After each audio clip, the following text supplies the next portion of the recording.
আসসালামু আলাইকুম প্রিয় দর্শক, আশা করি আপনারা ভালো আছেন। নবম পে স্কেল নিয়ে কারা বেশি সব থেকে টেনশনে, এটা কি আপনারা জানেন? নবম পে স্কেল নিয়ে কর্মকর্তারাও টেনশনে, আবার কর্মচারীরাও টেনশনে। কথাটা এক হয়ে গেল না? কিন্তু এই টেনশনের একটা ভাগ আছে। কর্মকর্তা যারা আছেন তারা এক ধরনের টেনশনে, আর কর্মচারীরা এক ধরনের টেনশনে। প্রথমে বলি কর্মকর্তারা কী ধরনের টেনশনে। কারণ নবম পে স্কেল সংস্কার করে বৈষম্য মুক্ত করে বাস্তবায়ন করতে চায় সরকার। সেক্ষেত্রে কর্মকর্তাদের সুযোগ সুবিধা অনেক অংশে কমে যাবে। তাদের কর্মচারীদের যে হারে সুযোগ সুবিধা, অর্থাৎ নিম্ন এবং মধ্যম শ্রেণীর কর্মচারীদের যেভাবে সুযোগ সুবিধা বৃদ্ধি করা হবে, তাদের ক্ষেত্রে সেইভাবে বৃদ্ধি করা হবে না। অর্থাৎ কর্মকর্তাদের অলরেডি বৃদ্ধি করে রাখছিল বা অষ্টম পে স্কেলে তাদেরকে এক ধরনের সুযোগ সুবিধা বৃদ্ধি করে দেওয়া হয়েছিল, বৈষম্য সৃষ্টি করা হয়েছিল কর্মচারীদের সাথে। যে কারণে নবম পে স্কেলটা ওই ধরনের বৈষম্য না রেখে তাদেরকে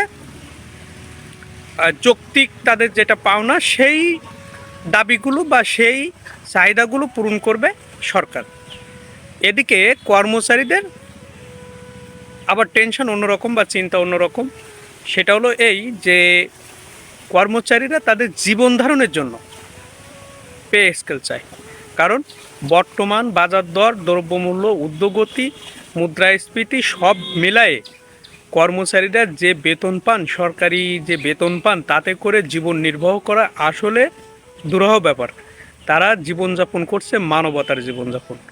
যে কারণে সরকারি কর্মচারীদের বিশেষ করে সেই মানবতার জীবন থেকে বাঁচার জন্য এই টেনশন বা এই জন্য তারা পে স্কেল গেজেট চায় বা পে স্কেল চায় বৈষম্য মুক্ত, বৈষম্যহীন।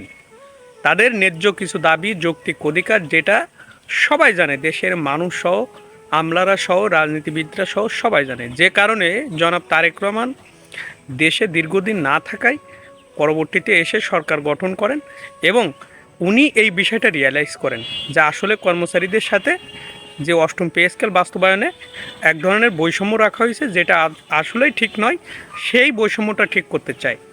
যে কারণে দেখবেন আমলাদের কোনো মাথা ব্যথা নেই। আমলারা পে স্কেল হলেও হয়, না হলেও সমস্যা নেই। কারণ আমলারা তো সেই সচিবালয় বা বড় বড় জায়গায় দখল করে আছেন। তারা যদি একটু কথা বলতেন তাহলে এই পে স্কেলটার গতি আরও বেড়ে যেত।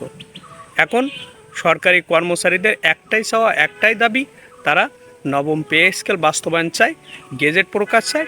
জুলাইয়ের তো আর শেষ হয়ে যাচ্ছে, এই আগামী সপ্তাহের ভিতরে তারা চূড়ান্ত যে এটা আছে এটা অনুমোদন চায় এবং সেটার বাস্তবায়ন চায় এবং গেজেট চায় আগস্টের ভিতরে। প্রিয় দর্শক, ভালো থাকবেন। কর্মচারীরা গেজেট চায়।